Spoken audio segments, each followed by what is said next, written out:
Hello, আসসালামু আলাইকুম।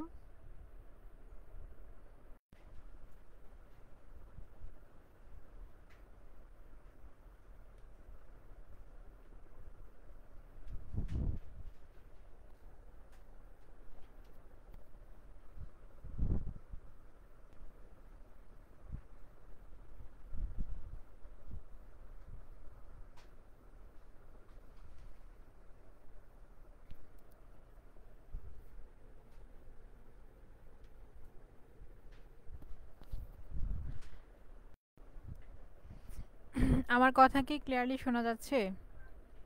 Sound plus screen দুইটাই কি ক্লিয়ার কিনা একটু জানো তো। আজকে হলো আমরা ক্রিটিসিজমের দ্বিতীয় topic and apology for poetry এটা পড়ব। আসলে ক্রিটিসিজমটা হলো তোমরা যতটা টেক্সট সম্পর্কে ভালো বুঝতে পারবা, এটার ব্রিফটা তোমরা তত বেটার বুঝতে পারবা, মানে বেটার আনসার করতে পারবা, কারণ এখানে অনেক কিছু টেক্সটের ভিতর থেকে চলে আসবে।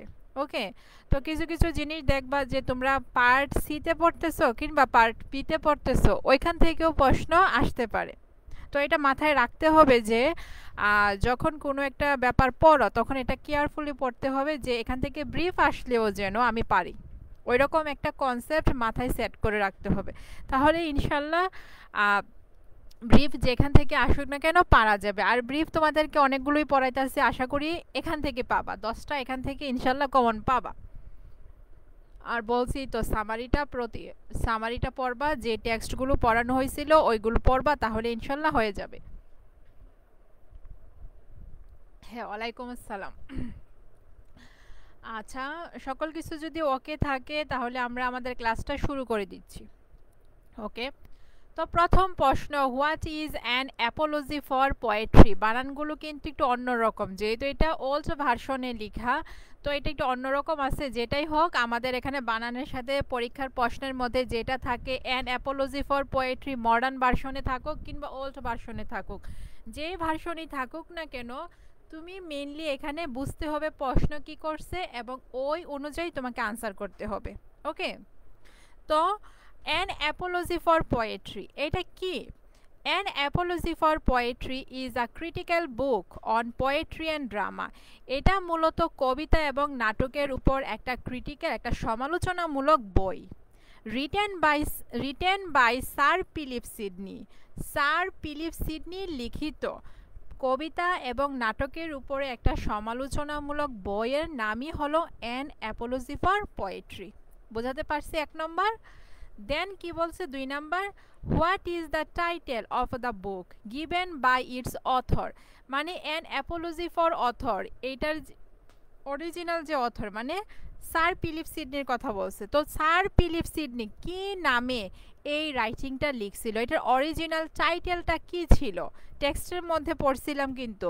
তো Sidney titled the book in defence of poesy. এই যে এটা হলো সে দিয়েছিল, এই টাইটেলটা মূলত কে দিছে?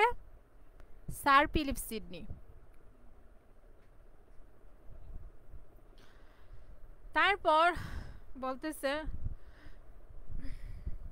What does the title an apology for poetry mean. এই যে এখানে যে টাইটেলটা, মানে টাইটেলের সিগনিফিক্যান্সটা কি? এখানে যে অ্যান অ্যাপোলজি ফর টাইটেলটা বলছে, এটা কেন বলছে, কোন পারপাসে, কোন কন্টেস্টে এটা বলছে?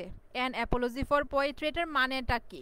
এই মানেটা, বা এখানে হোয়াট ডাজ দ্য টাইটেল মিন বলছে, বা হোয়াট ইজ দ্য সিগনিফিক্যান্স, বা কি what does the title and apology for poetry refer, ওই রকমভাবে প্রশ্ন আসতে পারে।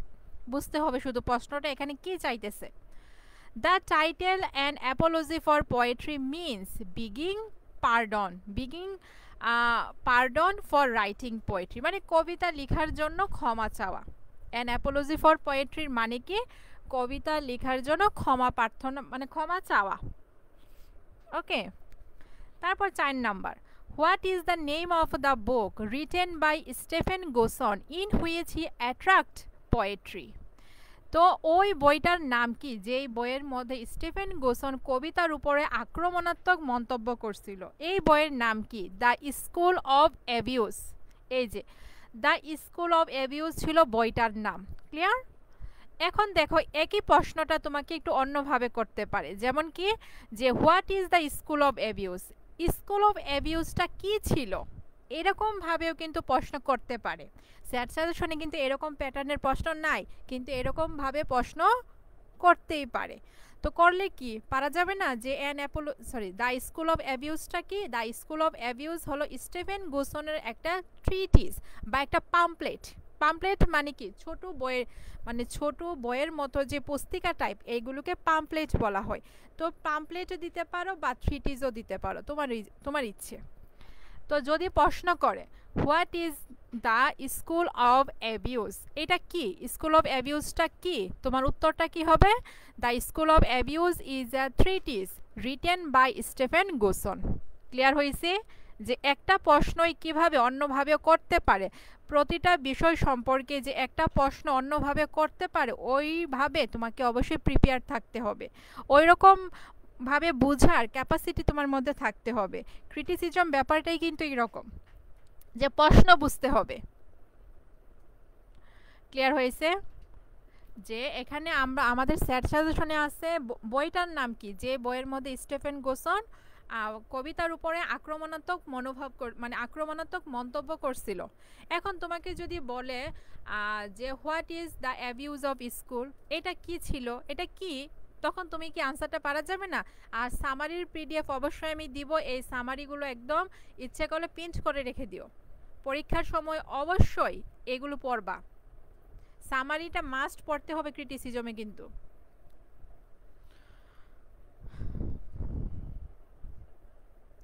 আচ্ছা, আরেকটা এই রিলেটেড আরেকটা প্রশ্ন আছে যে হু ওয়াজ স্টিফেন গুসন, স্টিফেন গুসন কে ছিলেন, এরকম প্রশ্ন আসতে পারে। তো উনি মূলত ছিলেন একজন ইংলিশ স্যাটিরিস্ট, বা এখন মনে করো স্যাটিরিস্ট বা ক্রিটিক, এই টাইপের কোনো কথা তুমি দিবা না। ওকে, এই টাইপের কোনো কথা দিবা না, তখন তুমি পোয়েট কিংবা ড্রামাটিস্টও দিতে পারো। উনি কিন্তু মেনলি পোয়েট অ্যান্ড প্লেরাইটই ছিলেন প্রথমে, এরপরে হলো উনি মূলত মানে ধর্মীয় দিকে নিজেকে মুভ করে, তখন হয়েছে এই কবিতা কিংবা নাটকের বিরুদ্ধে সে কথা বলছিল। ওকে, যখন আমরা যদি সামারির ক্লাসগুলো যদি একটু রিভাইভ করো তাহলে কিন্তু এটা মনে হবে, এরকম কিন্তু ইনফরমেশন আমরা পড়ছিলাম। তো স্টিফেন গুসন কে ছিলেন? একজন ইংলিশ স্যাটিরিস্ট অথবা ক্রিটিক অথবা পোয়েট প্লেরাইট। ওকে, বুঝাতে পারছি এতটুকু? তো এই ইনফরমেশনগুলো হলো তোমার এক্সট্রা ইনফরমেশন যে এই প্রশ্ন রিলেটেড, উপরের প্রশ্নটার রিলেটেড আরও কীরকম প্রশ্ন, কিভাবে প্রশ্ন আরও করতে পারে, এটা বলছে এখানে। আচ্ছা, যেটা হলো এখানে অতিরিক্ত যেহেতু এই অংশটুকু, এটাকে আমি অন্যভাবে একটু মার্ক করে দিচ্ছি। ওকে, এই মার্ক করে দিলাম। তারপর বলতেছে হাউ ডাজ গোসন অ্যাট্রাক্ট, সরি এখানে অ্যাটাচ আছে, এটা আসলে অ্যাট্রাক্ট হবে, পোয়েট্রি ইন হিজ বুক, তার বইয়ের মধ্যে স্টিফেন গুসন কিভাবে কবিতাকে আক্রমণ করছে, মানে কবিতা সম্পর্কে সে খারাপ কথা বলছে বা কবিতা নিয়ে সে বাজে মন্তব্য করছে, এখানে এটা বোঝানো হচ্ছে। ওকে,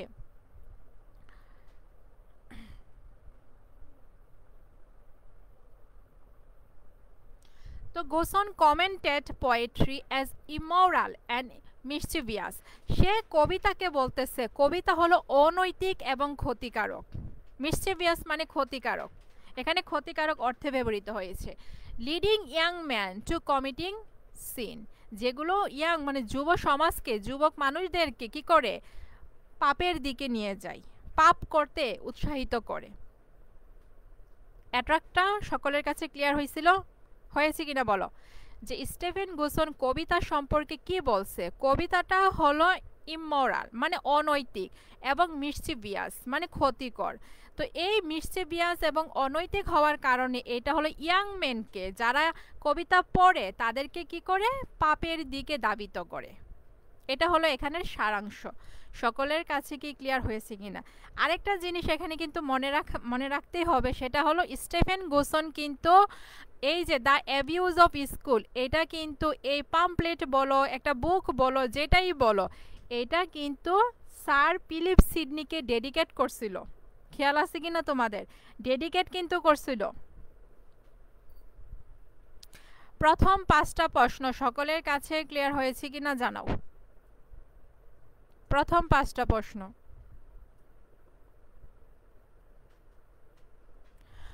হ্যাঁ, ওয়ালাইকুম আসসালাম। আর হলো 7:30টায় প্রথমে টাইম দিয়েছিলাম, কিন্তু দেখা গেছে যেহেতু ক্রিটিসিজমের যদি 1.5 ঘন্টা প্লাস হয়ে যায়, তখন দেখা যাবে যে পরবর্তী যে 9টার ক্লাস, ওই ক্লাসে আবার নিতে সমস্যা হয়ে যাবে, ওদের আবার লেট করতে হবে। তাই তোমাদেরকে আরও আধা ঘন্টা এগিয়ে দিলাম আর কি। প্রথম 5টা সকলের কাছে ক্লিয়ার হয়েছে?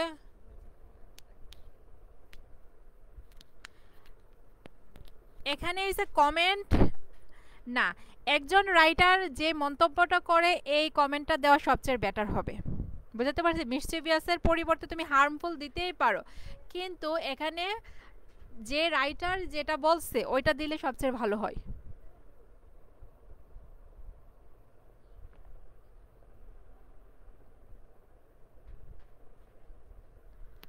তারপর 6 নাম্বার, হোয়াট ইজ পিরান্টেরিয়া। আচ্ছা, এই পিরান্টেরিয়া হলো আমরা জন ডানের একটা কবিতার মধ্যে পড়ছিলাম। এই যে সানরাইজিং এর মধ্যে সে সানকে বলতেছে যে স্কুল মাস্টারগুলো কি একটু রাগী টাইপের, তাদেরকে গিয়ে তুমি উঠাও, এরকম একটা কথা পাইছিলাম না? এটাই মূলত এখানের এই এই কন্টেস্টে এই কথাটা এখানে আসবে। দেখো, আচ্ছা, তো হোয়াট ইজ প্রিডান্টেরিয়া কি? এটা মূলত মেইনলি এটা গ্রিক ওয়ার্ড। ওকে, তো তুমি চাইলে গ্রিক ওয়ার্ড কথাটাও দিতে পারো, কিন্তু যেহেতু আমরা ইংলিশ পড়তেছি, ইংলিশ লিটারেচার পড়তেছি, তো ইংলিশ ভার্সনটা দেওয়াই সবচেয়ে বেশি অ্যাপ্রোপ্রিয়েট। তো আমার মনে হয় এটা পুরোটা লাইন দেওয়াই ভালো। না হলে দেখা যাবে কি আমাদের অর্থটা তোমরা ভালোভাবে প্রকাশ করতে পারবা না। তো এখানে দেখো, it is derived from the Italian word, Greek না, আমি ভুল বলছি, Italian word. It is derived from the Italian word pedante meaning a school master. এটা হলো একটা ইতালিয়ান শব্দ pedante, এটা থেকে নেওয়া হয়েছে, যেটার অর্থ হলো স্কুল মাস্টার, স্কুল শিক্ষক।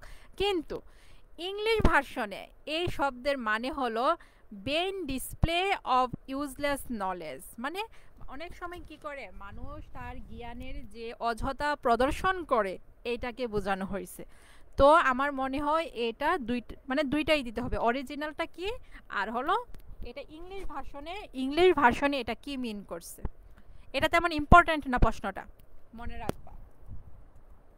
The word in English means vain display of useless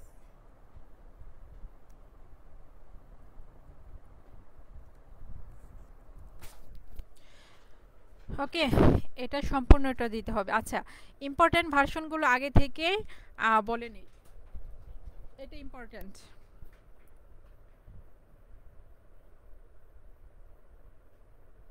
এটাও পড়তে পারো, ইম্পর্ট্যান্টই ধরে রাখতে পারো।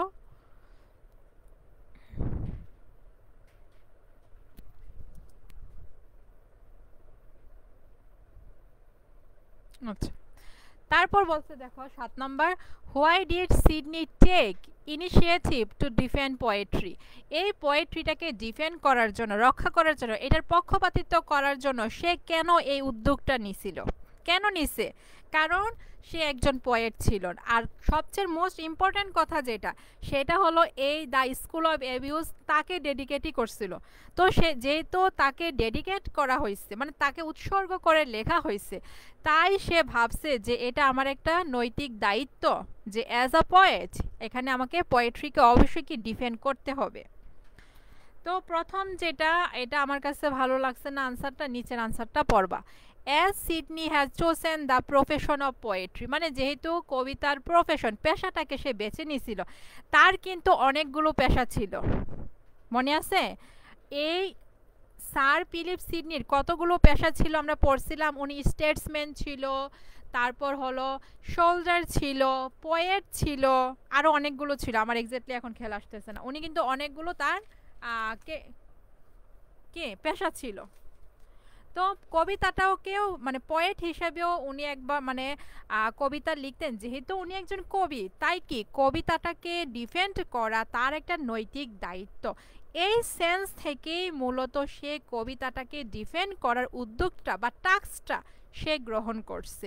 এখানে ইনিশিয়েটিভ এই কথার পরিবর্তে কিন্তু টাস্কও থাকতে পারে। এই যে টাস্ক, ইনিশিয়েটিভের পরিবর্তে কি থাকতে পারে, টাস্ক কথাটাও থাকতে পারে। বুঝতে হবে প্রশ্নগুলো। তো এটা বাদ, এটা বাদ দিবা প্রশ্নের উত্তর এটা।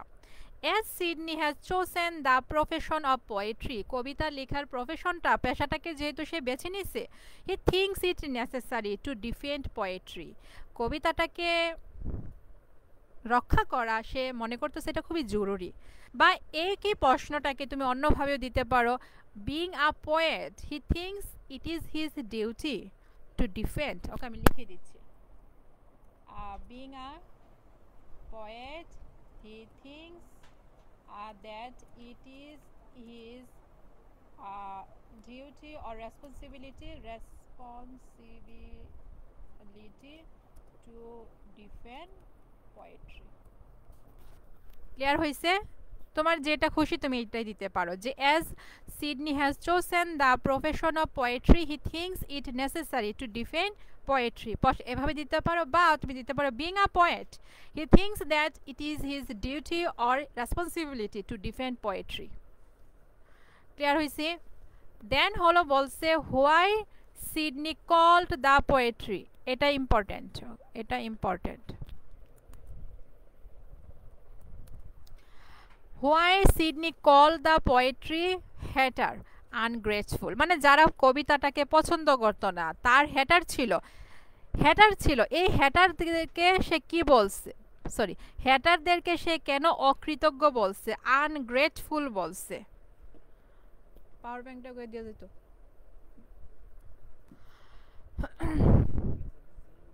বুঝতে পারছি কেন বলছে? তো চলো দেখি কেন বলছে।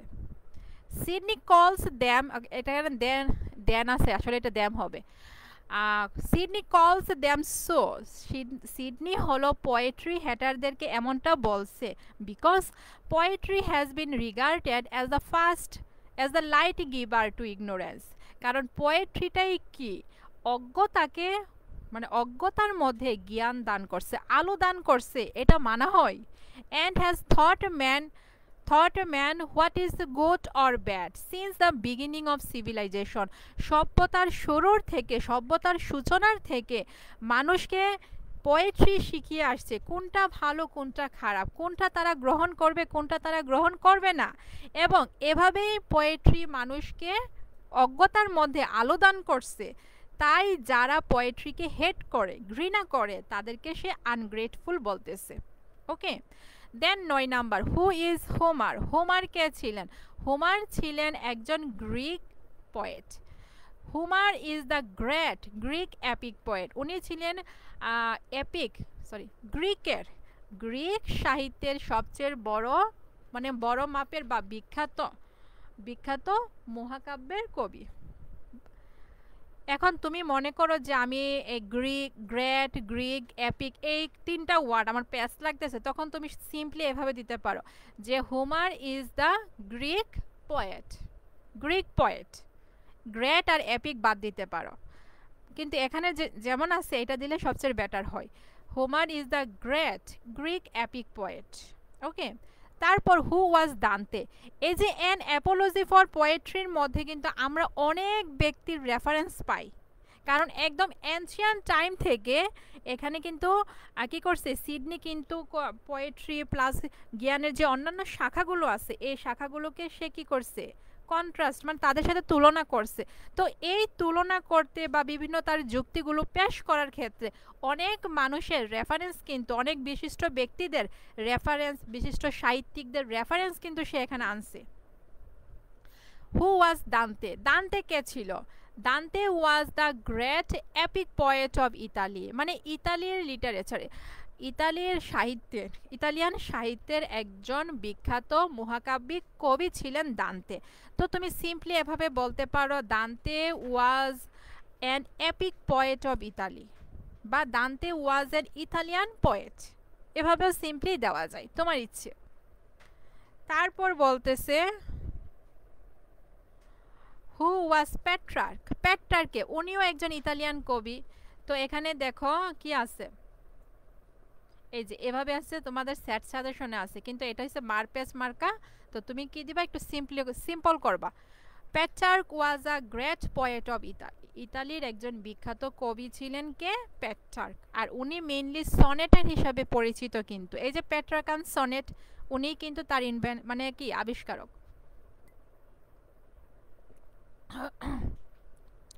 12 number, why does Sidney called the earliest historians poet.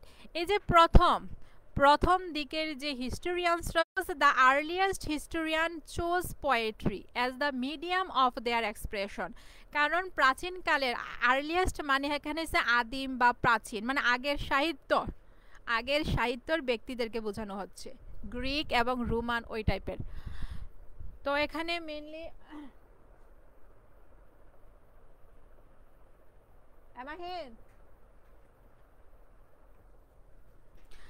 তো কি বলতেছে যে why does Sidney called the earliest historians poets. কেন পোয়েটস বলতেছে, because the earliest historian chose poetry as the medium of their expression. কারণ আদিম যে প্রাচীন যে হিস্টোরিয়ানসরা ছিল, তারাও কি করছে, কবিতাটাকেই তাদের অনুভূতি, তাদের অভিব্যক্তি প্রকাশের মাধ্যম হিসাবে নির্বাচন করছিল বা সিলেক্ট করছিল। ওকে, দেন 13 নাম্বার, হু ওয়াজ হেরোডোটাস। হেরোডোটাস কে ছিলেন, উনি মেইনলি ছিলেন ফাদার অফ হিস্ট্রি। তো এত ফাদার অফ হিস্ট্রি এতটুকু দিলেই এনাফ। তোমাকে এই যে অ্যাজ দ্য গ্রিকস কল্ড হিম, মানে গ্রিকরা তাকে ফাদার অফ হিস্ট্রি বলতো, ইতিহাসের জনক গ্রিকরা তাকে বলতো, এই কাহিনী দেওয়ার প্রয়োজন নাই। সিম্পলি বলো যে তাকে ফাদার অফ হিস্ট্রি বলা হয়, হিস্ট্রির জনক তাকে বলা হয়। ওকে,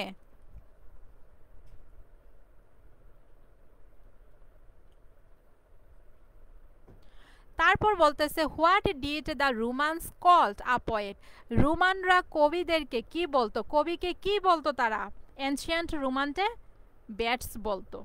তো ব্যাটস মানে কি, ডিভাইনার, ফরসিয়ার অর প্রফেট।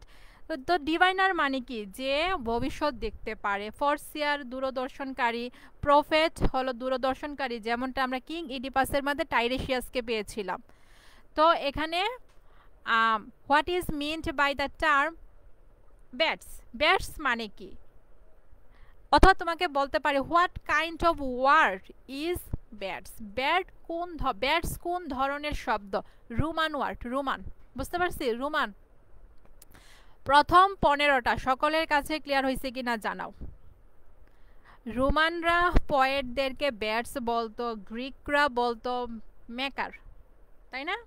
প্রশ্নের আমরা সামারিতে এরকম পড়ছি, প্লাস হলো পার্ট সি এর মধ্যেও পড়ছি।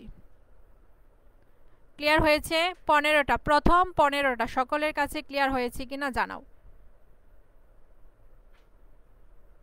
প্রথম 15টা সকলের কাছে ক্লিয়ার হয়েছে?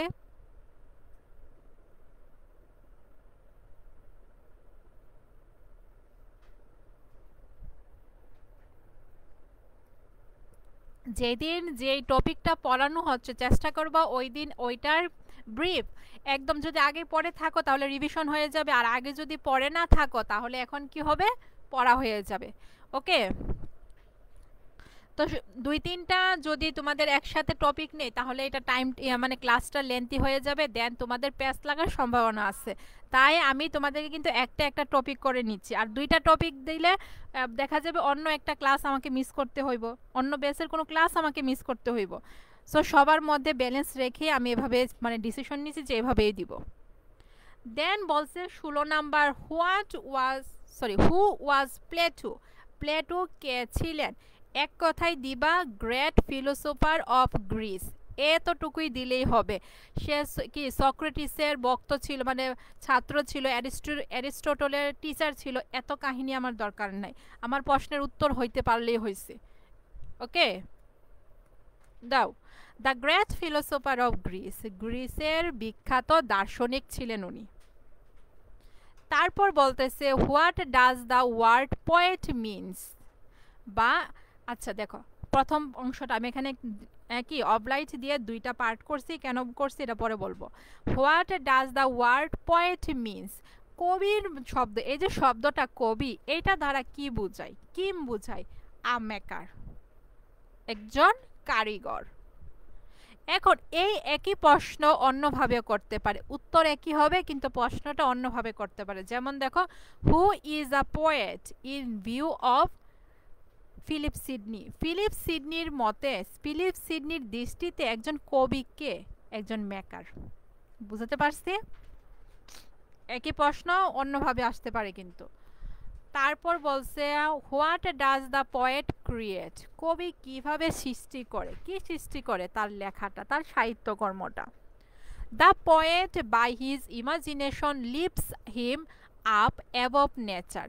একজন কবি মানে কবি কি করে? তার যে কল্পনা শক্তি আছে, কল্পনা প্রবণতা আছে, এই কল্পনা প্রবণতার মাধ্যমে সে নেচার থেকে, প্রকৃতি থেকে নিজেকে উপরে তুলে নিয়ে যায়, মানে এর বাহিরে সে চলে যায়।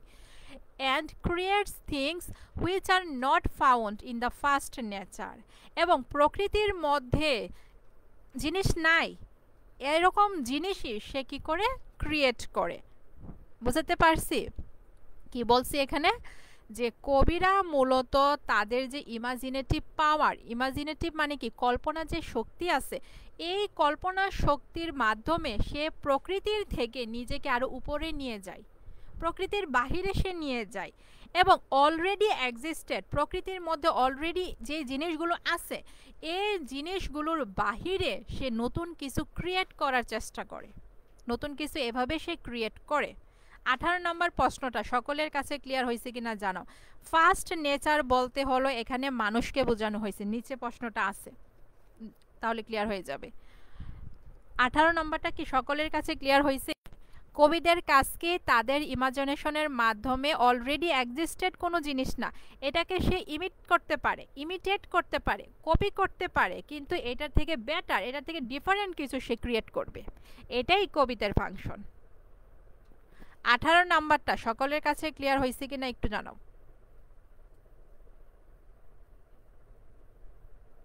18 নাম্বার। আচ্ছা, ক্লিয়ার হলে ভালো। তারপর এই যে সেকেন্ড নেচার, এখানে আমরা ফার্স্ট নেচার, সেকেন্ড নেচার এরকম দুইটা টার্ম পাবো। তো সেকেন্ড নেচার কি, ফার্স্ট নেচার কি, আমরা 19 নম্বর প্রশ্নটা পড়লে আমাদের ক্লিয়ার হয়ে যাবে। What is the second nature and how it is created. এখানে একটু নোট আছে, দেখো এই যে note.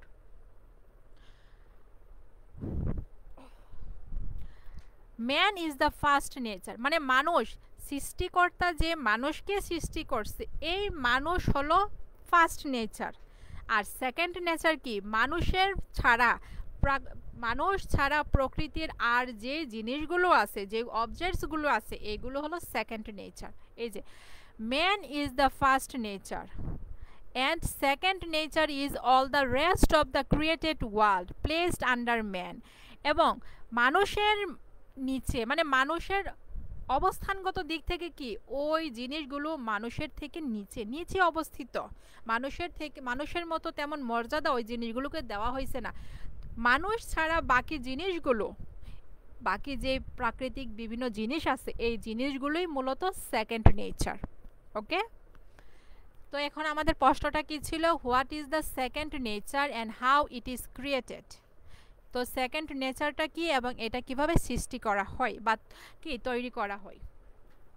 The nature created by the poets out of already existing nature is the second nature. মানে যে জিনিসটা অলরেডি কি প্রকৃতিতে আছে, এটার বাহিরে যে কবিরা ক্রিয়েট করে, এটাই second nature. Which is based আপন ইনভেনশন, এটা মূলত কি উদ্ভাবনের উপরে নির্ভর। এখন ইনভেনশন কথাটা না দিলেও চলো, উপরের কথাটা দিলেই হয়ে যাবে, মানে আগের কথাটা দিলে হয়ে যাবে। What is the nature created by the poets out of already existing nature is the second nature. Okay, বোঝাতে পারছি সেকেন্ড নেচার। 19 নাম্বারটা ক্লিয়ার হয়েছে কিনা বলো।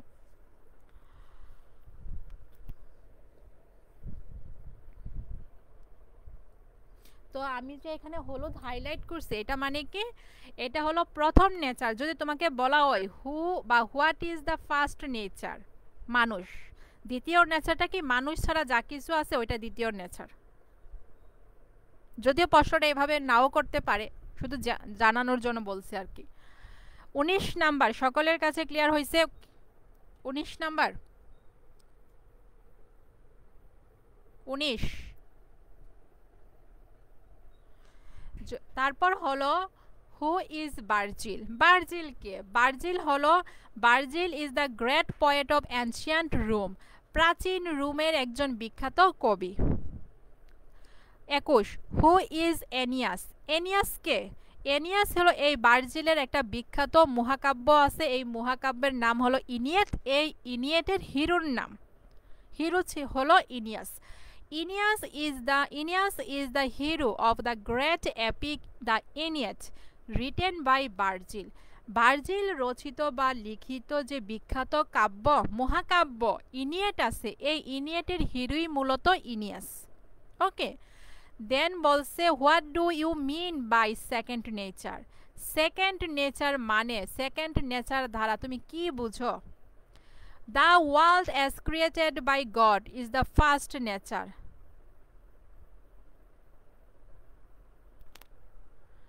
মানে আচ্ছা সরি, একটু এখানে একটু মিসআন্ডারস্ট্যান্ডিং হয়ে গেছে। দেখো, মানে সৃষ্টিকর্তা যে জিনিসগুলো সৃষ্টি করছে এটা হলো ফার্স্ট নেচার, আর মানুষ এগুলোকে ব্যবহার করে, পরবর্তীতে যে জিনিসগুলো ব্যবহার করে এটা হলো সেকেন্ড নেচার। ক্লিয়ার হয়েছে? The world as created by God is the first nature, মানে যে পৃথিবীটা সৃষ্টিকর্তা সৃষ্টি করছে এটা ফার্স্ট নেচার।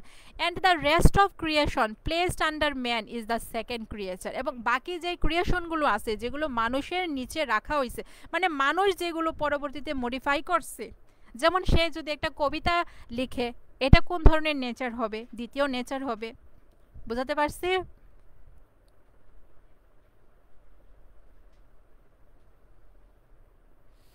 তো সৃষ্টিকর্তা প্রদত্ত জিনিসগুলো হলো ফার্স্ট নেচার, আর মানুষ কর্তৃক এগুলো ব্যবহার করে মানুষ যে পরবর্তীতে জিনিসগুলোকে ক্রিয়েট করে এটা হলো সেকেন্ড নেচার। ক্লিয়ার হয়েছে? ক্লিয়ার হয়েছে কিনা বলো? 22 সকলের কাছে ক্লিয়ার হয়েছে কিনা?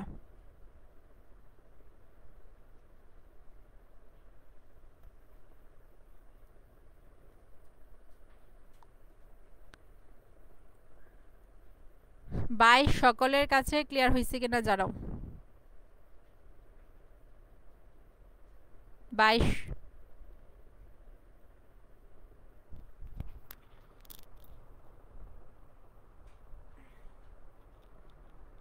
আচ্ছা, এখানের যে 23 নাম্বারটা, এই 23 নাম্বারটা হয়েছে প্রশ্নে ভুল আছে, না হলে উত্তরে ভুল আছে। কারণটা কি? প্রশ্নে যদি বলা হয় what according to Aristotle is the definition of poetry, অ্যারিস্টটলের মতে পোয়েট্রির ডেফিনেশন কি, পোয়েট্রিটাকে সে কিভাবে ডিফাইন করছিল, poetry is an imitation of art, এরকমভাবে সে ডিফাইন করছে। কিন্তু এখানে দেখো তো, imitation of art which consist in representing, counterfeiting or figuring forth is a picture in speech. এটা হয়তো মানে এটা আমি তোমাদের পরের কোনো একটা ক্লাসে এটা মানে কারেক্ট করে দেব। এটা হইছে অ্যারিস্টটলের না, মূলত এখানে সিডনির ডেফিনেশন চাইছে, কিন্তু প্রশ্নের মধ্যে অ্যারিস্টটল দিয়েছে। এটা আমি একটু টেক্সটটাকে একটু অ্যানালাইসিস করে এটা পরবর্তীতে তোমাদেরকে জানিয়ে দিব। ওকে, এখানে ভুল আছে, এই ভুলটা পরবর্তীতে জানিয়ে দিব, পরবর্তী কোনো একটা ক্লাসে।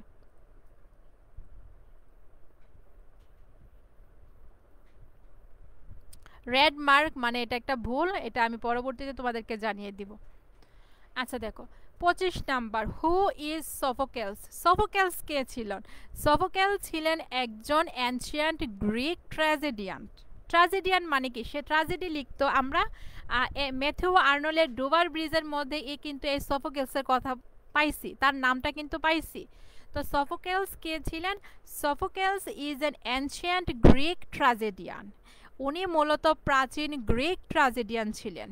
আচ্ছা, তারপর বলতেছে how does a poet teach a moral lesson, একজন কবি কিভাবে নৈতিক শিক্ষা প্রদান করে বা নৈতিক শিক্ষা শিখায়।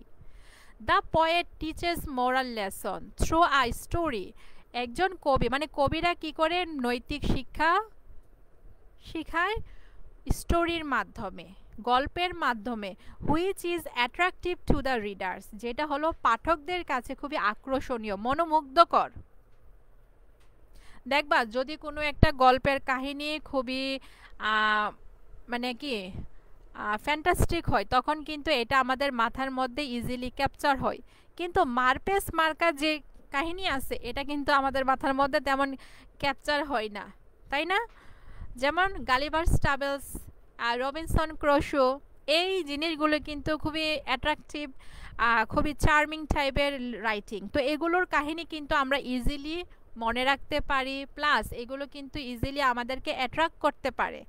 কিন্তু যদি তুমি কোথায় যাও, ক্রিটিসিজমে যাও, এখানে ক্রিটিসিজমের মধ্যে কি মনোমুগ্ধকর কিছু আছে? নাই।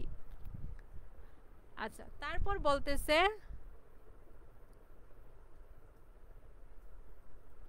What is the moving power of poetry. কবিতার মধ্যে একটা মুভিং পাওয়ার থাকে, মানে অডিয়েন্সকে বা রিডারদেরকে কি কবিতা কি করতে পারে? নাড়াতে পারে, তাদেরকে মুভ করতে পারে।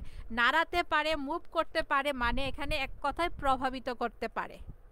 কবিতা পড়ে একজন রিডার, একজন পাঠক, একজন অডিয়েন্স, সে কি করতে পারে? প্রভাবিত হতে পারে। এই ক্যাপাসিটি কবিতার মধ্যে আছে। এই ক্যাপাসিটিটাই মূলত পোয়েট্রির মুভিং পাওয়ার হিসেবে পরিচিত বা মুভিং পাওয়ার নামে পরিচিত। এটা খুব সম্ভবত কোনো একটা পার্ট সিতে, হ্যাঁ পার্ট সিতেই তোমরা পড়ছো।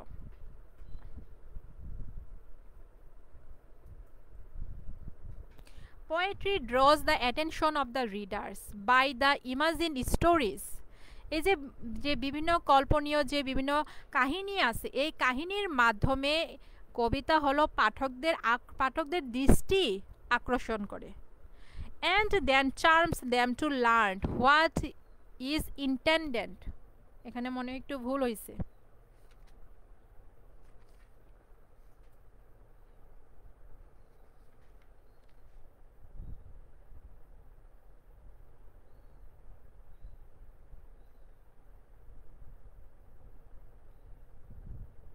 হোয়াট ইট ইন্টেন্স, মানে কবিতা যেটা বোঝাতে চাচ্ছে এটা, এখানে ইট হবে। ওকে, তো প্রথমে হয়েছে কবিতা বিভিন্ন কল্পনীয় শক্তির মাধ্যমে, কল্পনীয় বিভিন্ন শক্তির মাধ্যমে কি করে? রিডার্সদেরকে মানে রিডার্সদের দৃষ্টিটা আকর্ষণ করে, তাদের দৃষ্টি আকর্ষণ করে। ওকে, দেন হলো এটাকে তারপর হলো তাদেরকে কি মুগ্ধ করে।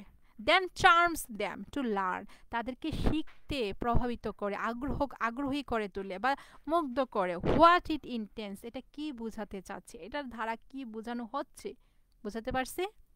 মুভিং পাওয়ার। আর সিম্পলি আমরা বলতে পারি যে কবিতা কি একই সাথে আমাদেরকে প্লেজার দেয় প্লাস আমাদেরকে ইনস্ট্রাকশন দেয়। এটাই মূলত কবিতার মুভিং পাওয়ার। এরকম মানে ইনফরমেশন আমরা ব্রটের মধ্যে পড়ছি, তো ওইভাবেও দেওয়া যায় যে কবিতা এট এ সেম টাইম এটা আমাদেরকে প্লেজার দিতেছে বা ডিলাইট দিতেছে এবং আমাদেরকে ইনস্ট্রাকশনও দিচ্ছে, ইনস্ট্রাক্ট করতেছে। তো এই দুইটা ক্যাপাসিটি যে কবিতার মধ্যে আছে, এই দুইটা ক্যাপাসিটিকেই মূলত মুভিং পাওয়ার বলা হচ্ছে, এভাবেও দেওয়া যাবে এটা। তারপর 28 number, who is Achilles. Achilles কে? অ্যাকিলিস হলো গ্রিক লিটারেচারের একজন বিখ্যাত হিরো। এই যে হেলেনের কাহিনী পড়ছি না, এই হেলেনের মানে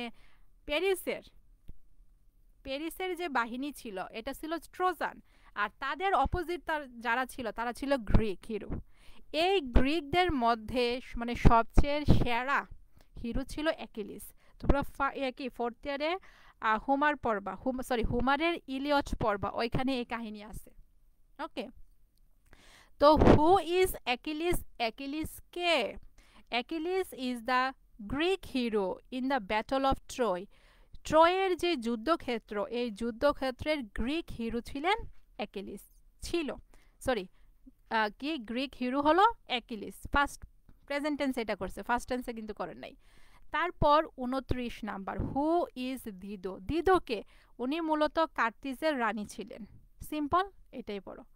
তারপর বলতেছে who is Agamemnon. Who is কিন্তু বলছে, হু মানে এখানে পার্সন বুঝাচ্ছে, কিন্তু একই প্রশ্ন কিন্তু করতে পারে যদি হোয়াট দিয়ে করে, তখন কিন্তু এটা রাইটিং বুঝাবে। এই অ্যাগামেমননও তোমাদের ফোর্থ ইয়ারের সিলেবাসে আছে, এসকাইলাসের অ্যাগামেমনন ট্র্যাজেডি।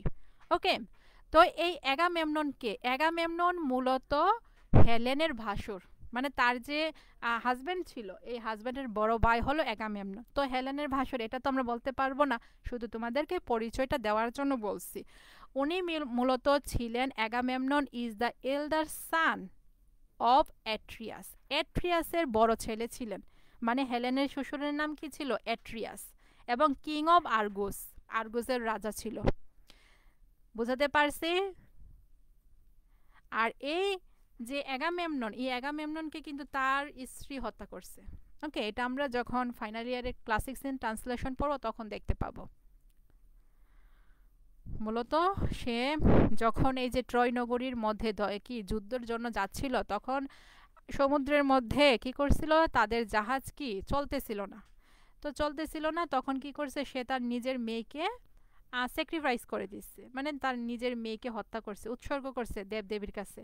তো এই প্রতিশোধটাই মূলত তার স্ত্রী ক্লাইটেমেনেসটা পরবর্তীতে যখন সে ব্যাক করে 10 বছর, মানে যখন ট্রয় নগরী বিজয় লাভ করে, তারা ব্যাক করে, তখনই সে এই প্রতিশোধ নেয়, মানে তাকে হত্যা করে।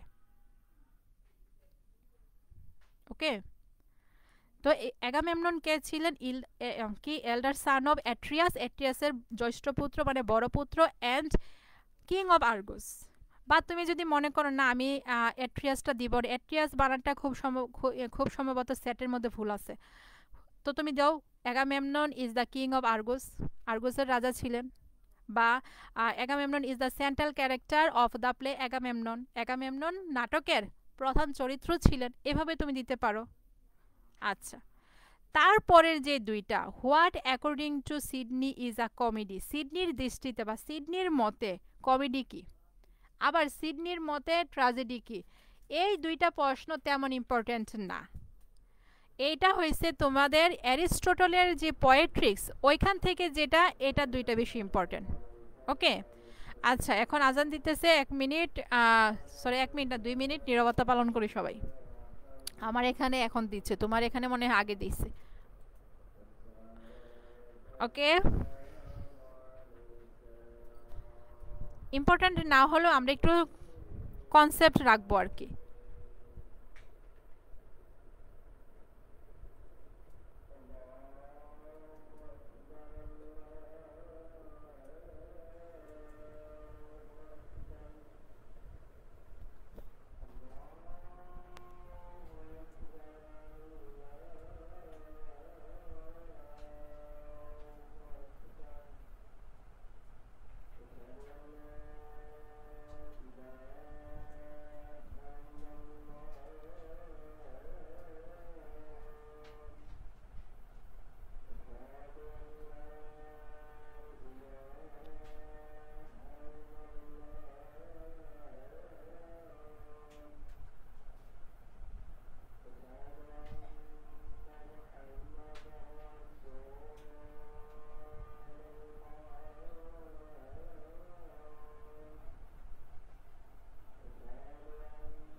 আচ্ছা দেখো, এখানে হলো সিডনির মতে কমেডি কি, সিডনির মতে ট্র্যাজেডি কি। ওকে, তো এই দুইটা জিনিস এখানে বলছে। তো সিডনির মতেরটা, সিডনির কমেডি এবং ট্র্যাজেডি এই দুইটা তেমন ইম্পর্টেন্ট না। ইম্পর্টেন্ট দুইটা হলো পোয়েট্রিক্সের মধ্যে অ্যারিস্টটল যে দুইটা বলছে এই দুইটা। তো ওই দুইটা বেশি পড়বা, এটার উপরে জাস্ট ধারণা রাখতে পারো। ওকে, ধারণা রাখতে পারো। আমি যেহেতু এটা আগে দাগিয়ে দিয়েছিলাম তাই এখানে নিয়ে আসা হয়েছে।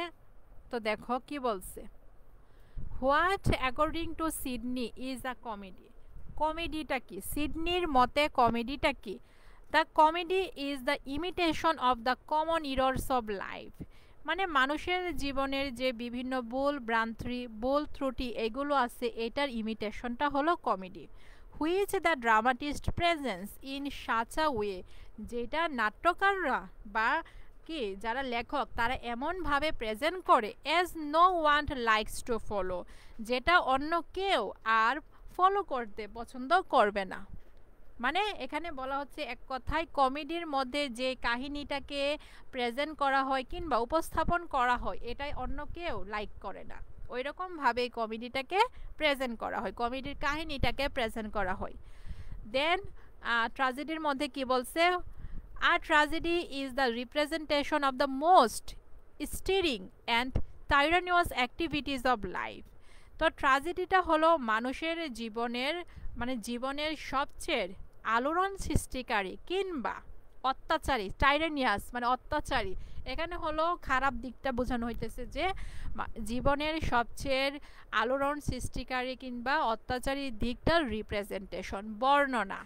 Which moves our inner heart, যেটা আমাদের অন্তর হৃদয়টাকে আমাদের মনকে প্রভাবিত করে। টু কম্প্যাশন অ্যান্ড সিম্পেথি, এই যে আমরা কি করি, আমরা করুণা এবং সহানুভূতি এই দুইটা ফিল করি, pity and fear, leading to the perfection of our souls, যেটা আমাদের আত্মার পরিপূর্ণতার দিকে পরিচালিত করে। এই দুইটা ডেফিনেশন তেমন গুরুত্বপূর্ণ না, এটা জাস্ট নলেজ রাখবা। আচ্ছা 33 নাম্বার, হু ইজ ইউরোপিডিস। ইউরোপিডিসকে গ্রিক লিটারেচারের তিনজন বিখ্যাত ট্র্যাজেডিয়ান হলো সফোকেলস, ইউরোপিডিস এবং এসকাইলাস। এই তিনজনের রাইটিংই তোমরা ফোর্থ ইয়ারে ক্লাসিক্স ইন ট্রান্সলেশন এই কোর্সের মধ্যে পাবা। বুঝতে পারছি? সরি, সফোকেলস পাবা না, সফোকেলসের হলো পরে আসছো কিং ইডিপাস, সেকেন্ড ইয়ারে পরে আসছো, কিন্তু ফাইনাল ইয়ারে তোমরা এসকাইলাসের দ্য ফ্রক্স পাবা, সরি এসকাইলাসের হলো কি অ্যাগামেমনন পাবা, আর ইউরোপিডিসের হলো ফেডার পাবা, ফেডার না ইউরোপিডিসের কি মিডিয়া পাবা। ওকে, ফেডটা হলো সেনেকার লেখা। তো এই দুইটা রাইটিং তোমরা ফোর্থ ইয়ারে পাবা। আর অ্যারিস্টোফেন্সের হলো দ্য ফক্স।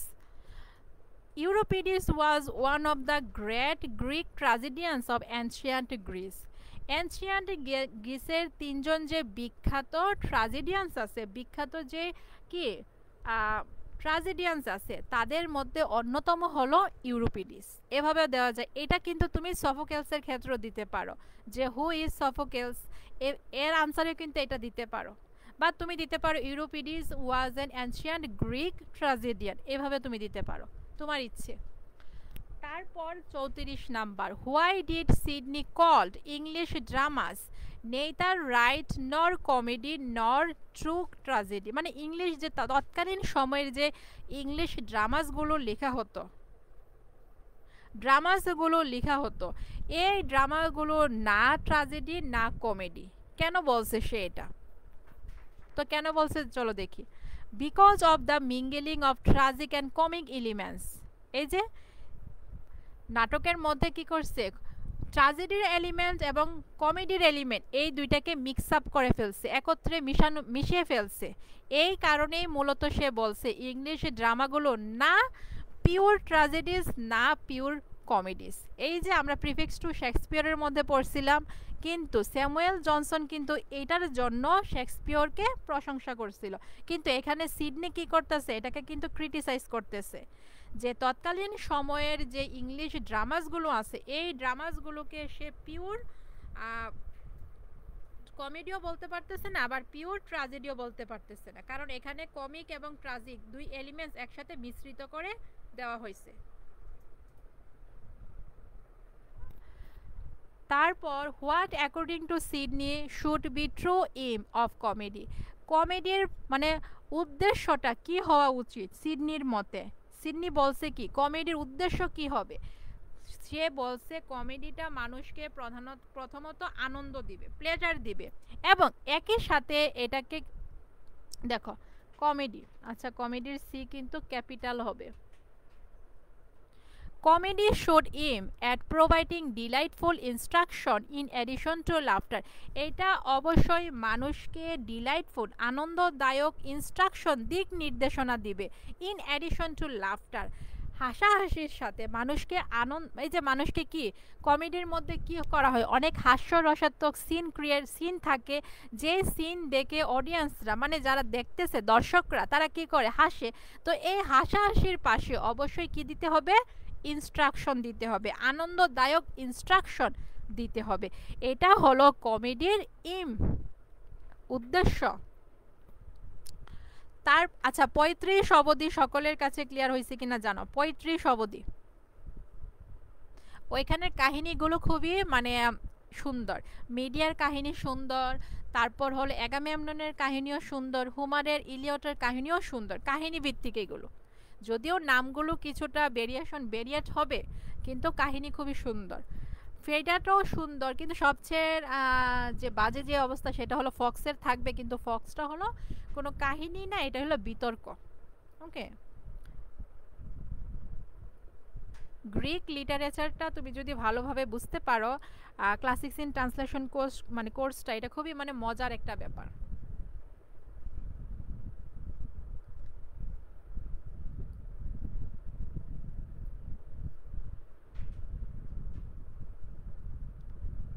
এই যে টেনিসনের ইননের মধ্যে বা ইনানের মধ্যে আমরা পড়ছি, ইনানকে ছেড়ে দিয়ে প্যারিস কি করছে হেলেনের কাছে চলে গেছিল, পরবর্তী কাহিনীটা আমরা পাবো হোমারের ইলিয়টের মধ্যে, যে এখানে তাকে নিয়ে পালিয়ে যাওয়ার পরে পরবর্তীতে যে দুই মানে বাহিনীর মধ্যে যুদ্ধ হয়েছিল, এই যুদ্ধের কাহিনী আমরা হোমারের ইলিয়টে পাবো। ওকে, এবং ইলিয়ট থেকে মানে হোমারের ইলিয়টের পরবর্তী অংশ অ্যাগামেমননরা যখন বিজয়ী হয়েছে তখন কি তারা যখন তাদের দেশে পৌঁছাইছে, তাদের দেশে চলে গেছে, তখন কিভাবে তার স্ত্রী ক্লাইটেমেনেসটা কিভাবে তাকে হত্যা করে, এই ব্যাপারটা আমরা অ্যাগামেমননে পাবো। ওকে, এখানে অ্যাগামেমনন এবং ইলিয়টের কাহিনীটা হলো লিঙ্কড। এবং আমরা যে ইউলিসিস পড়ছি ফার্স্ট ইয়ারে, ইউলিসিসটাও কিন্তু এই ইলিয়টের হোমারের সাথে লিঙ্কড। আবার আমরা যে লুটাসিটার্স পড়ছি টেনিসনের, এটাও কিন্তু এই কাহিনীর সাথে লিঙ্কড, সম্পৃক্ত। আচ্ছা 36, what does Sydney suggest the comedy writer should refrain from, মানে কমেডি যারা লিখতো কমেডি লেখকরা তাদেরকে সে বলতেছে কোন ব্যাপারগুলো থেকে তাদেরকে সংযত থাকা উচিত, কোন ব্যাপারটা থেকে। তো চলো দেখি কোন ব্যাপার বলছে। The comedy writer should not try to raise laughter by depicting sinful deeds, মানে কোনো পাপে পরিপূর্ণ বা খারাপ কোনো কাজ বর্ণনা করে অবশ্যই রাইটারদেরকে মানে হাসির সিন বানানো উচিত হবে না, এরকম প্রচেষ্টা করা যাবে না, প্রচেষ্টা করা উচিত না। Or by the scenes of misery, অথবা কোনো দুঃখের কষ্ট মানে দুঃখের কোনো সিন কিংবা পাপের কোনো সিন ডিপিক্ট করে মূলত তাদেরকে কি করা যাবে না, হাসির সিন ক্রিয়েট করা যাবে না। এটা হলো বলতে পারো যে কমেডি রাইটার্সদের উপরে সিডনির একটা রেস্ট্রিকশনই ছিল। হ্যাঁ, মেনেলাউস ছিল হেলেনের হাজব্যান্ড, আর এই হাজব্যান্ডের বড় ভাই ছিল অ্যাগামেমনন। মেনেলাউস ছিল স্পার্টার রাজা, স্পার্টা হলো আরেকটা মানে এই অঞ্চলের নাম ছিল Sparta.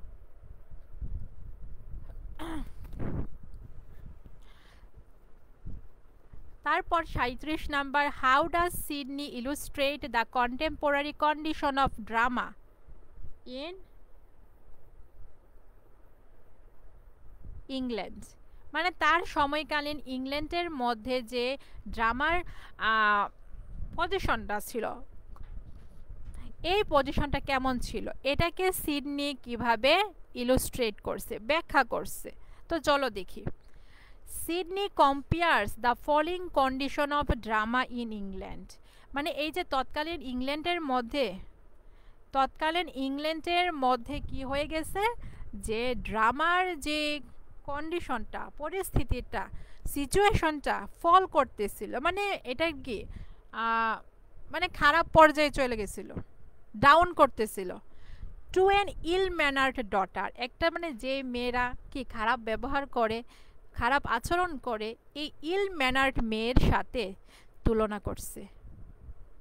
Okay, who brings disgrace to her, যে নিজের জন্য অসম্মান বয়ে আনে, বাই হার আনকালচার্ড বিহেভিয়ার, তার অসামাজিক অসভ্য ব্যবহারের মাধ্যমে যে নিজের জন্যই কি করে, নিজের জন্যই অসম্মান বয়ে আনে, এরকম মেয়ের সাথে সে তৎকালীন ইংলিশ মানে ড্রামার পরিস্থিতিটা, সিচুয়েশনটা, কন্ডিশনটা সে এখানে কম্পেয়ার করতেছে।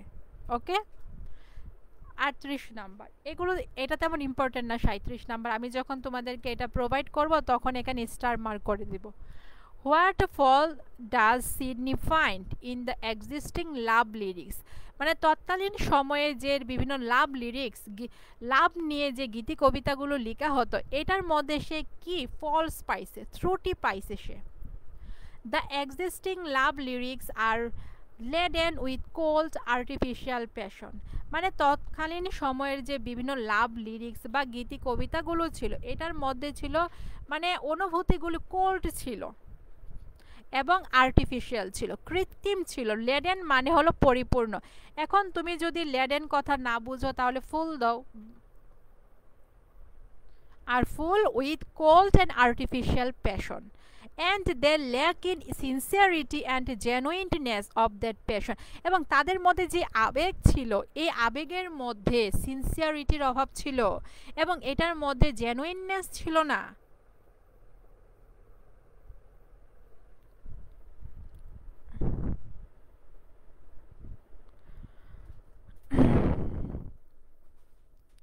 আটত্রিশ অবধি সকলের কাছে ক্লিয়ার হয়েছে কিনা জানো? 38 অবধি সকলের কাছে ক্লিয়ার হয়েছে?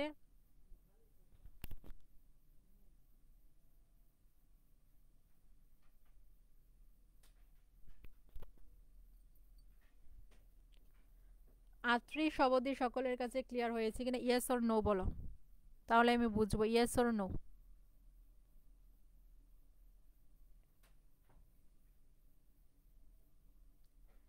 39 নাম্বার, আচ্ছা ক্লিয়ার হলে ভালো।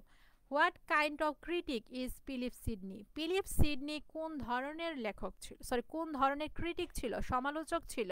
উনি ছিলেন মূলত একজন classical romantic critic, classical romantic critic.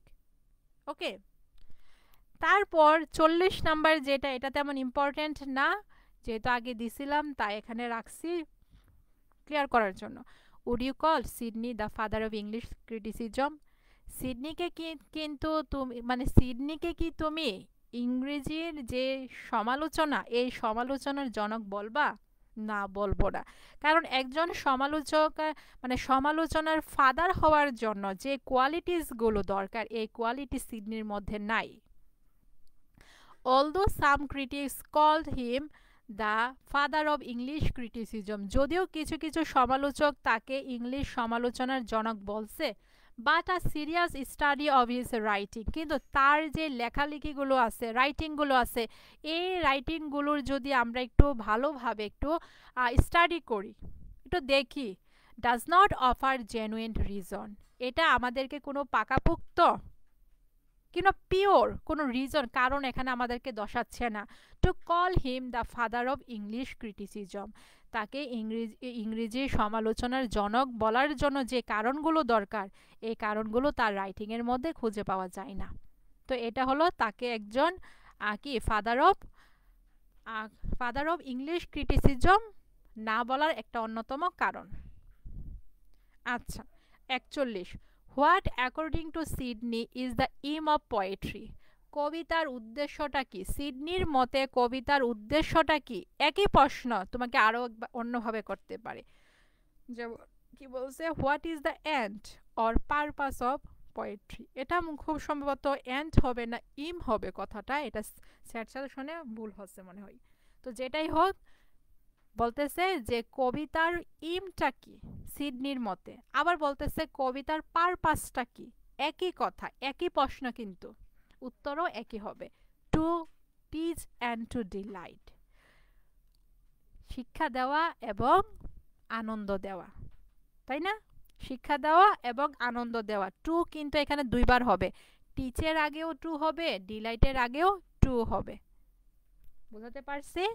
তো প্রথম প্রশ্নটা যদি মানে প্রথম পার্টটা যদি আসে, সরি সেকেন্ড পার্টটা যদি আসে, তখন কি to teach and to delight is the purpose of poetry, এটা হলো কবিতার লক্ষণ বা সরি কবিতার উদ্দেশ্য। দ্বিতীয় পার্টের জন্য বলছি, তুমি যারা সাজিয়ে লিখতে পারবা মাস্ট সাজিয়ে লিখবা প্রশ্নের উত্তরগুলো, ওকে? আর যারা সাজিয়ে লিখতে পারো না তারা সিম্পল যে কথাটায় উত্তরে মানে প্রশ্নে চাওয়া হচ্ছে ওই প্রশ্নের উত্তরটাই দিবা। আবার যদি তোমাকে বলা হয় what according to Sidney is the aim of poetry, কবিতার উদ্দেশ্য লক্ষ্যটা কি? To teach and to delight. বোঝাতে পারছি? বোঝাতে পারছি?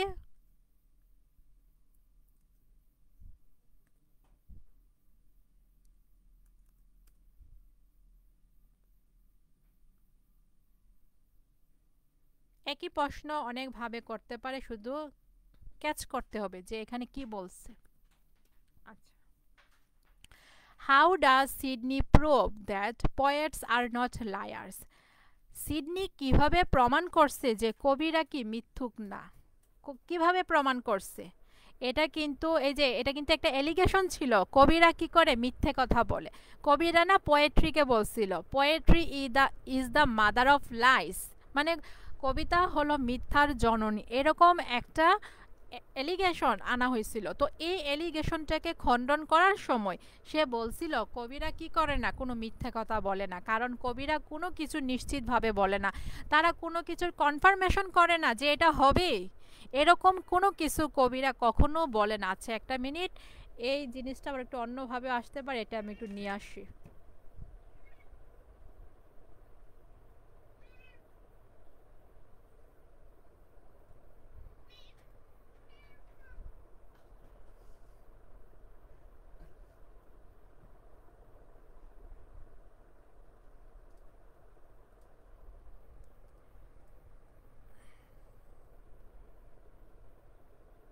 তো দেখো কি বলছি, প্রথম প্রশ্নটা 43-এর প্রথম পার্টটা কি ছিল, how does Sidney prove that poets are not liars, কিভাবে সিডনি প্রমাণ করছে যে কবিরা হলো মিথ্যুক না, মিথ্যাবাদী না।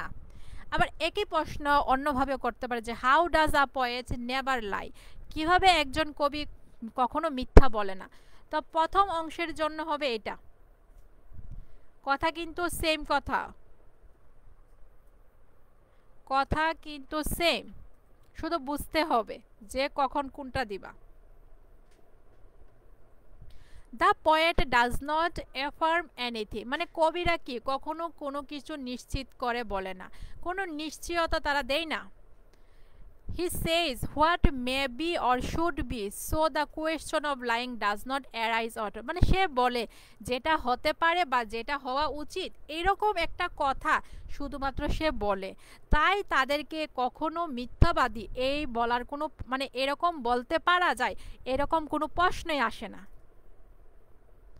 কি বলছে, the poet does not affirm anything, কবিরা কোনো কিছু নিশ্চিত করে বলে না, কোনো কিছুর নিশ্চয়তা তারা দেয় না। হি সেজ, তারা শুধু বলে কি হোয়াট মে বি, কি হতে পারে কি হবে, অর শুড বি, কি হওয়া উচিত, so the question of lying, তাই মিথ্যা বলার যে প্রশ্নটা does not arise or at all, এটার প্রশ্নেই আসে না। মিথ্যাবাদী যে তারা বলতেছে তাদেরকে মিথ্যাবাদী বলার প্রশ্নেই আসে না।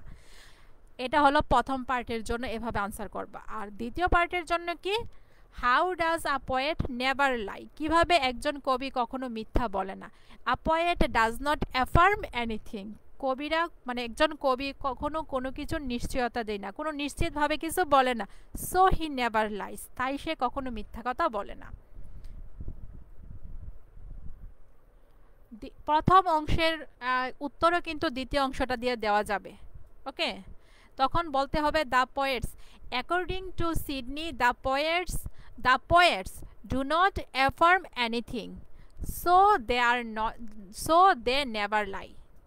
তাই তারা কখনো মিথ্যে বলে না, এভাবে বলতে পারে, এভাবে বলতে হবে তখন। ওকে, আচ্ছা দেখো 45, হু ওয়াজ সেনেকা। সেনেকা কে ছিলেন? সেনেকা মূলত ছিলেন Roman dramatist, Roman dramatist or writer. Seneca was a Roman dramatist and writer. সে মূলত রোমান একজন নাট্যকার এবং লেখক ছিলেন। এই সেনেকার ফ্রেইডা আমরা ফাইনাল ইয়ারে পড়ব ক্লাস 16 ট্রান্সলেশনে। To whom does Sidney compare the haters of poetry. এই যে পোয়েট্রিকে ঘৃণা করে, এই ঘৃণাকারী ব্যক্তিদেরকে কিসের সাথে সিডনি তুলনা করছে?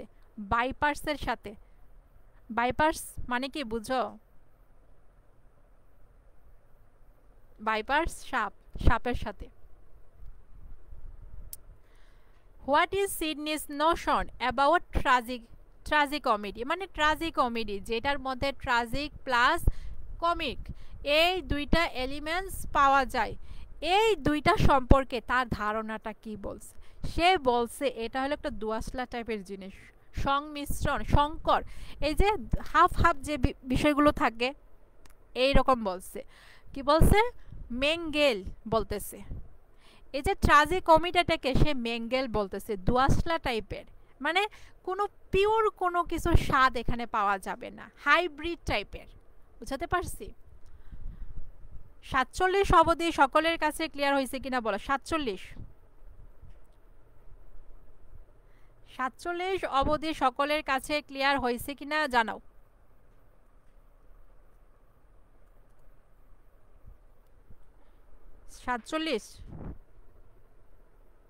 হ্যাঁ, রাসেল ভাইপার। রাসেল ভাইপার কি ছিল? সাপের নাম ছিল।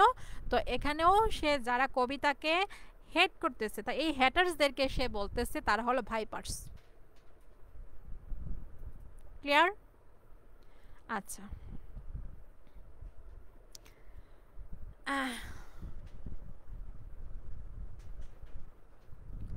তারপর বলতেছে হোয়াট ইজ গিগেস রিং। এটা মূলত একটা গল্পের কথা বলতেছে, আর এখানে সেটের মধ্যে রিপাবলিক বানানটা ভুল আছে। ওকে, তো গিগেস রিং হলো প্লেটোর যে রিপাবলিক নামে একটা বই আছে, এই বইয়ের একটা কাহিনীর, এই বইয়ের কি একটা কাহিনী। তো এটাই বলছি যে Gyges ring is a story in Plato's Republic.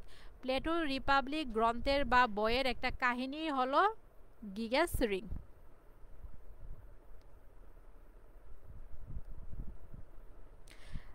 এতটুকু আমাদের সেট শেষ।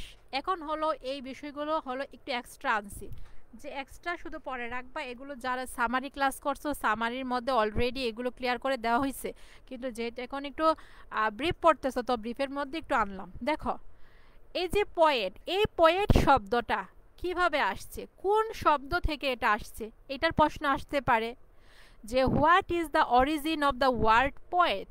পোয়েট শব্দটার অরিজিনটা কি? এটা মেইনলি একটা গ্রিক ওয়ার্ড থেকে আসছে, পোইন।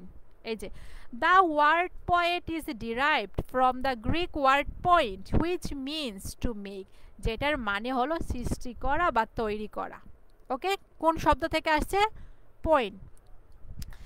এখন তুমি তো কালকে পড়ছো যে মিমেসিসের ইংলিশ ওয়ার্ড কি? ইমিটেশন। ইমিটেশনের গ্রিক ওয়ার্ড কি?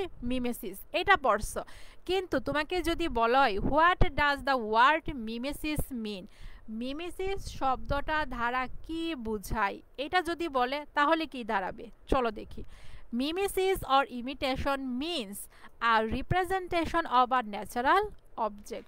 প্রাকৃতিক যে অবজেক্ট আছে, বিষয়বস্তু আছে বা উপাদান আছে, এই উপাদানের বর্ণনাটাই মূলত মিমেসিস অথবা ইমিটেশন। এটা তোমাকে মিমেসিস বলেও করতে পারে কিংবা ইমিটেশন ওয়ার্ডটা দিয়েও করতে পারে। আচ্ছা, তারপর কি বলছে? What is according to Sidney the art of imitation. সিডনির মতে ইমিটেশন মানে অনুকরণের আর্টটা কি, অনুকরণের শিল্পটা কি? The art of imitation is a process of making a new creation. অনুকরণের শিল্পটা হলো একটা প্রক্রিয়া, কিসের? নতুন কিছু তৈরি করার প্রক্রিয়া। এরকম সিম্পল সিম্পল প্রশ্নই কিন্তু ব্রিফে আসে, তাই এগুলো নিয়ে আসছি। What according to Sidney is an ornament of poetry? কবিতার অর্নামেন্ট, অলংকার কি? সামারির মধ্যে বার্স সম্পর্কে সিডনি কি বলছিল, ওইখানে এই ইনফরমেশনটা আমরা পড়ছি যে সিডনি সিডনি পোয়েট্রির অর্নামেন্ট হিসাবে বার্সকে বলতেছে, লাইনগুলোকে বলতেছে। Okay, what are the enemies of virtue?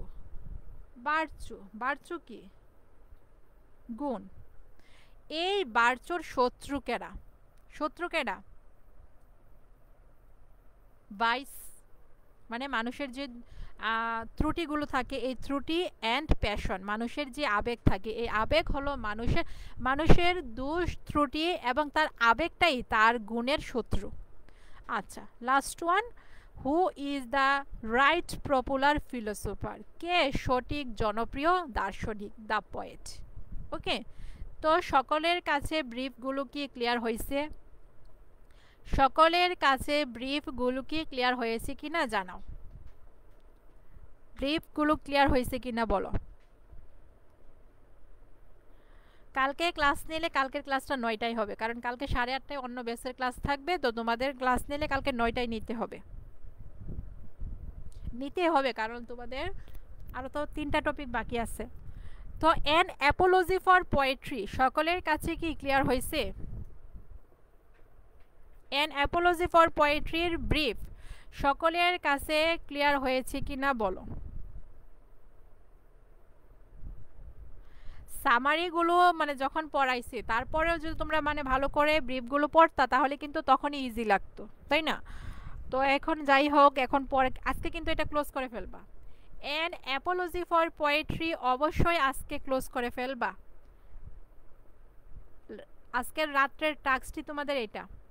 ওকে, তো আই থিঙ্ক তোমাদের ব্রিফগুলো নেওয়াতে তোমাদের ব্রিফগুলোর আর একটু ক্লিয়ার হচ্ছে তোমাদের জন্য।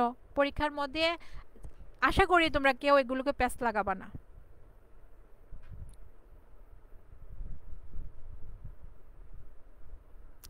আচ্ছা, কারো কোনো প্রশ্ন আছে? যদি প্রশ্ন থাকে করো। আর হলো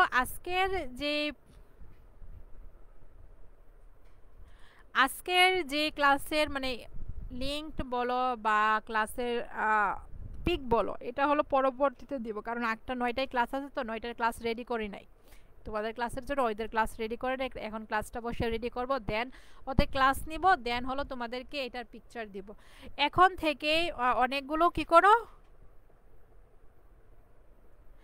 এখন থেকেই লিঙ্গুইস্টিক্সটা অনেকটা গুছিয়ে রাখো, পড়তে থাকো বেশি বেশি, যাতে পরবর্তীতে 2 দিনেই কভার করা যায়। 2 দিনে কভার করা যায় ওই রকমভাবে এখন থেকে পড়তে থাকো। অন্য একটা টপিক পড়ো, তার সাথে লিঙ্গুইস্টিক্সটাও পড়ো। না, ইম্পর্টেন্ট কোটেশন দেওয়া হয় নাই, খুব সম্ভবত 2টা বা 1টার দেওয়া হয়েছিল। আপাতত তোমাদের প্রশ্নে যেগুলো আছে এগুলোই পড়তে থাকো। দেখি তোমাদের ব্রিফের এই মানে ব্রিফের ঝামেলাটা শেষ করে দেন চেষ্টা করব।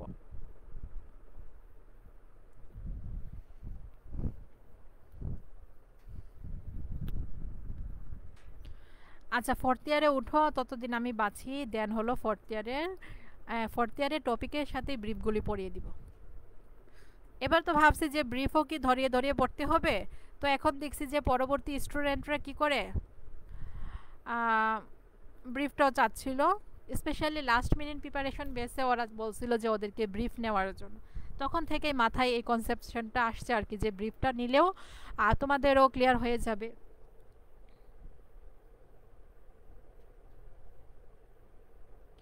না, সামারির পিডিএফ আলাদা দিব, ব্রিফের পিডিএফ আলাদা দিব। হ্যান্ড নোটেরটা হয়েছে তোমাদের প্রিভিয়াস ইয়ার্স, তো প্রিভিয়াস ইয়ার্স পড়লে তোমার 3 থেকে 4টা 5টা এরকম কমন আসতে পারে। ওকে ওকে, আর হলো যেহেতু আসলে প্রশ্ন যদি ধারাবাহিকতা বজায় রাখে তাহলে হয়েছে তোমাদের দিতে পারে, প্রিভিয়াস থেকে আসতে পারে, কিন্তু যদি ধারাবাহিকতা বজায় না রাখা হয় তাহলে তো একটু ডিপলি করতেই পারে। তাই রিস্ক এড়ানোর জন্য তোমরা স্যাট সাজেশনটাই ফলো করতে পারো। এটা থার্ড ইয়ারে করে থাকে। থার্ড ইয়ারে প্রিভিয়াস ইয়ার থেকে মানে কম রিপিট হয়, 3 4 5 এরকম রিপিট হয়, বেশি হলে 6টা বা 7টা। ও হ্যান্ড নোট তো কি ক্লিয়ারলি, তো কমেন্ট ক্লিয়ারলি করবা যে তুমি কি করতেছো। এটা কি কোটেশনের কথা বলতেছো, প্রশ্নের কথা বলতেছো? প্রশ্নের কথা বললেও এটা কোন ধরনের প্রশ্নের কথা বলতেছো, তাই না? আচ্ছা দেখো, এখানে যেহেতু তোমরা কথা বলো না, হ্যাঁ কোটেশনগুলো ওইটাও দেখতে পারো। ওইখানে তো মানে নিচে তো দেওয়াই আছে যে তোমরা এটা কোন ক্ষেত্রে অ্যাপ্লাই করতে পারবা, এই এই কোটেশন দ্বারা কি বোঝানো হচ্ছে, এগুলো তো আছেই। তো এটাও দেখতে পারো। আচ্ছা ঠিক আছে, যেহেতু পড়িয়ে দিলাম সকলে অবশ্যই পড়ে ফেলবা, কেউ জমায় রাখবা না। কালকের ক্লাসটা কালকে জানাবো কখন নিব। কালকের ক্লাস কখন নিব এটা কালকে জানাবো। কালকে নিলেও 9টার দিকে নিতে পারি, আগেই জানিয়ে রাখলাম। এর আগে আইসা কিনে কি করবা না, অনলাইনে উকি ঝুঁকি মারবা না। আচ্ছা ঠিক আছে, সবাই ভালো থাকো, সবাই রেগুলারিটি মেনটেন করো, পড়াশোনাগুলো রিভিশন করতে থাকো। ওকে, আল্লাহ হাফেজ।